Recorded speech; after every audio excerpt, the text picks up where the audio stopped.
Support comes from the Missouri Forest Products Association, committed to conservation and careful management of the state's forests to make them more resilient and better habitats for wildlife. ChooseWood.com. From the St. Louis Public Radio Newsroom, this is The Gateway. It's Friday, February 5th. I'm Wayne Pratt. St. Louis and Kansas City are nearly 250 miles apart, but the two cities will be united this weekend for the Super Bowl. The Chiefs are far and away the number one team followed in St. Louis. It's everywhere you look, it's Chiefs merchandise. The Chiefs are definitely our team. Of course, the Kansas City Chiefs are in the big game this weekend. We'll have more on Missouri's team in just a few minutes. Francis Howell School District is cutting 53 teachers and staff positions amid an enrollment drop, but that's fewer jobs than initially proposed. The St. Charles County District's enrollment fell more than 500 students this year to about 17,500. Francis Howell teacher Jane Kelly told the school board before a vote that not just employees will be hurt by these cutbacks. Student exam scores on end of course and AP assessments will plummet. Kids' education will suffer. The district plans to use some emergency federal assistance to delay cutting 20 positions until next year. A St. Charles County man is facing several federal charges for allegedly participating in last month's riot at the U.S. Capitol. 52-year-old Paul Westover of Lake St. Louis made an initial appearance yesterday at the federal courthouse in St. Louis. He is accused of interfering with law enforcement officers, being in the Capitol when it was closed, disruptive conduct in the Capitol building, and disorderly conduct that prevented Congress from counting the electoral votes. 3 of the 4 charges are misdemeanors. Doctors and advocates for the elderly are working to immunize people who cannot get to COVID-19 vaccination sites. As St. Louis Public Radio's Chad Davis reports, that involves providing transportation for those who need it. Doctors say as the vaccine becomes more available in the St. Louis region, health officials should make sure that the elderly can get a ride to places where they can get the vaccine. They should also consider taking doses to them. Dr. Rachel Charney is medical director for disaster preparedness at St. Louis University School of Medicine.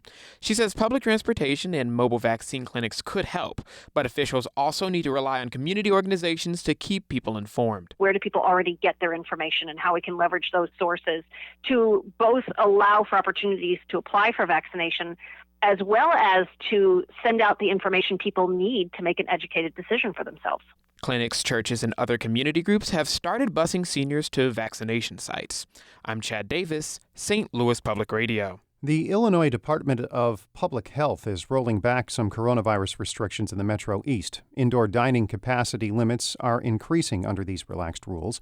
Restaurants and bars can now accept parties of up to 10 people for indoor service.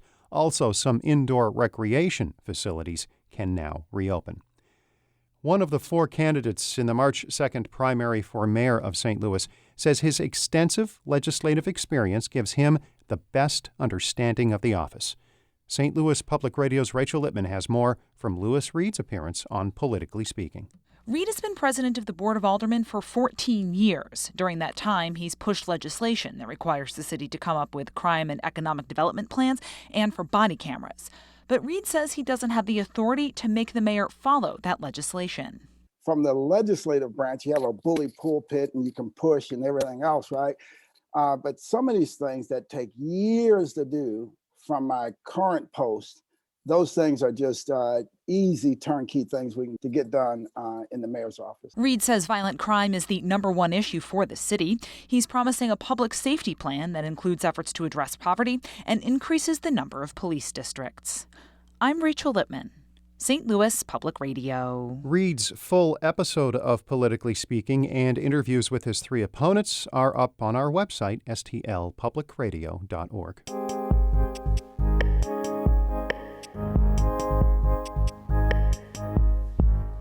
Kansas City and St. Louis are natural rivals. The 2 largest cities in Missouri, at opposite ends of the state, compete for political influence and tax dollars. They throw lots of shade at each other. But, as Frank Morris reports, that has not stopped St. Louisans from adopting the Super Bowl champion Kansas City Chiefs as their team. So let's just get this out of the way. Yes, St. Louis proper is smaller than Kansas City, but it's a much bigger metropolitan area. It's older, it's better connected politically. It got the Gateway Arch, as if St. Louis and not Kansas City were the real gateway to the West. Setting all that aside, the cities have something in common. The Chiefs are definitely our team. Brian Dorsey may be a little bit biased. He runs the group Chiefs Fans of St. Louis. It's exploded. The Chiefs are far and away the number one team followed in St. Louis. It's everywhere you look. It's Chiefs merchandise. It's Chiefs fans, people talking about Chiefs. You go into bars, it's all about the Chiefs games. To understand this, you have to unpack the sad and tortured relationship St. Louis has with the National Football League. In 1960, the cities on opposite ends of Missouri were in the exact same situation. The Chiefs had just moved up from Texas to KC, and a Chicago football team, the Cardinals, set up in St. Louis. So, I grew up a football Cardinals fan. And as a kid, I lived for that team. That logo was my home. That was my home, But eventually, the Cards deserted St. Louis for sunny Arizona. It was 1987, and it upended fans like DJ Granlow of Owensville, Missouri. At one time, I had Cardinal football season tickets. When they left, I just kind of went to Chiefs fans. St. Louis was in the NFL wilderness for 8 years, a time when some football fans like Rachel Young in Rolla were just growing up. Early 90s. My brother, my family, Chiefs fans. Everyone loved the Chiefs. And then we got the Rams. The LA Rams moved to St. Louis in 1995, but not all fans wholeheartedly embraced them. They'd been burned before. Grenlow kept a place in his heart for his old flame. I never did quit being a Chiefs fan when the Rams were here. When the Rams and the Chiefs played each other, I actually wore 2 different jerseys to the Dome, and then whichever team was winning is the jersey I put on the outside. And then, sure enough, the Rams went and quit St. Louis too, 5 years ago. When they wanted to leave the St. Louis, it was even more of a pain to all of the fans. So I think it was just finally like pulling off the Band-Aid. After they left St. Louis, then it was like, okay, yeah, I'm going back to the Chiefs. When the Rams left town, I pretty much, we kind of just left them on the curb. They didn't want us, we didn't want them. That's Brian Dorsey again. He says that while the Rams are now widely despised, other teams besides the Chiefs are popular. The Chicago Bears have a significant following in St. Louis and have for a long time. But he says that's a little more complicated. Well, traditionally, St. Louis is very anti-Chicago sports. So you've also got your Packers fans, and maybe that's a smite to the Bears. The Packers are popular here. The Cowboys have always had a little foothold here. And obviously helps that the Chiefs are the best team in the NFL right now. Dorsey says last year's season doubled the size of his fan group. Dorsey drives tour buses for a living, and he says that he sees evidence of spreading Chiefs fandom all over the Midwest, but especially in Missouri. You might see as much KC stuff in Springfield, excitement for the Chiefs in Springfield, as you would anywhere. Even Kansas City. Springfield maybe even more than St. Louis, to be honest. It's very rabid. So, Kansas City, underdog town in Missouri, is leading the way on football. Makes perfect sense to Kansas City Mayor Quentin Lucas. We have training camp in Missouri. The Chiefs play in Missouri. And so there's no reason all Missourians, including those in the St. Louis Metro, shouldn't be a part of our success and our fandom. As long as the Chiefs are faithful to Missouri, it seems like Missouri will probably stick by the Chiefs. In Kansas City, I'm Frank Morris. The Chiefs take on Tampa Bay in Sunday's Super Bowl. The Super Bowl's fun to watch every year, but I'm more of a Grey Cup guy. If you don't know what that is, hit me up on Twitter @WayneRadio.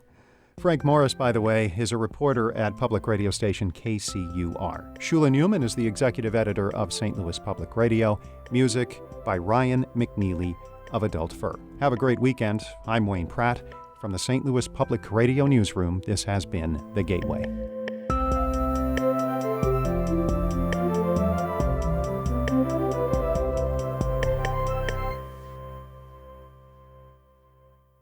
Support comes from the Missouri Forest Products Association, providing more than 41,000 jobs in the production of wood pallets, railroad ties, white oak barrels, hardwood floors, and more.